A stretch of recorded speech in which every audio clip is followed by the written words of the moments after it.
महंगा पड़िला पुलिस बाबू को प्रेम लीला। सामना को आसिला पुलिस बाबू को लव सेक्स धोखा। विवाहर प्रतिश्रुति दे रखुथिले शारीरिक संपर्क। रक्षक साजिले भक्षक। महंगा पड़िला पुलिस बाबू को प्रेम लीला। महिला होमगार्ड को विवाहर प्रतिश्रुति दे रखुथिले शारीरिक संपर्क। दिने कि 2 दिन नुहे एमिति अनेक दिन धरी संपर्क रखी आसुथिले पुलिस बाबू।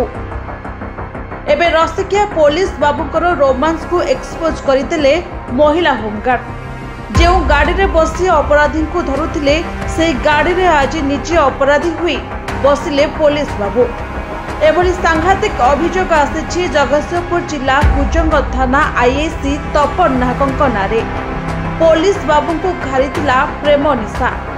सबुदिन वर्दी पिंधि थाना को आसुथिले, हेले काम करिबा बदल रे महिला होमगार्ड को प्रेम रे उबुटुबु होउथिले आईएसी तपन नाहक।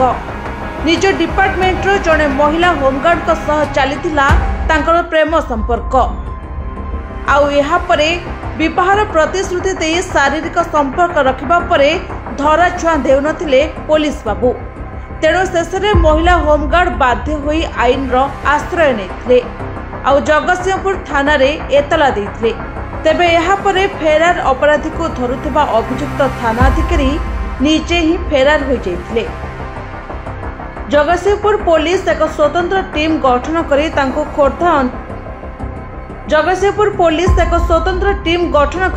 खोर्धा अंचल जगतसिंहपुर थाना को आनिथिले। आ संपृक्त महिला होमगार्ड कर डाक्तरी माइना निमते जगतसिंहपुर जिला मुख्य चिकित्सालय को पठाइथिले। सेठरे तांकर डाक्तरी माइना पर ही सब सत्यासत्य सामना को आसीबो। कुजंग को जने लेडीज होमगार्ड तांको अगेंस्ट रे तांको विवाह प्रतिश्रुति देइकरी तांको संगे फिजिकल रिलेशनशिप रखिचंती बोलिकरी रखिथिले। जतेबेले से अनुगुल जो जगतसिंहपुर थाना रे से एडिशनल आईआईसी थिले सेतेबेले तांको संगे संपर्क थिला बोलिकरी अभियोग करथिले। से कनसर्न रे जगतसिंहपुर टाउन थाना 117 नंबर केस करा हिथिला जनकरी उपरे। तापरे सेटा तदंताधीन रही। अभियोगटा मु कहि देइछि ऑलरेडी तांको संगे फिजिकल रिलेशनशिप रखिथिले से विवाह प्रतिश्रुति देइकरी बोलिकरी, किंतु एबे सेटा तदंताधीन रही।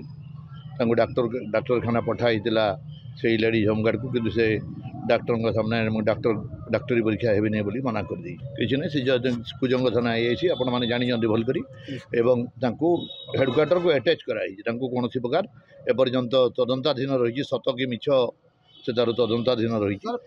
जगतसिंहपुर विरूपाक्ष राय रिपोर्ट निरपेक्ष न्यूज।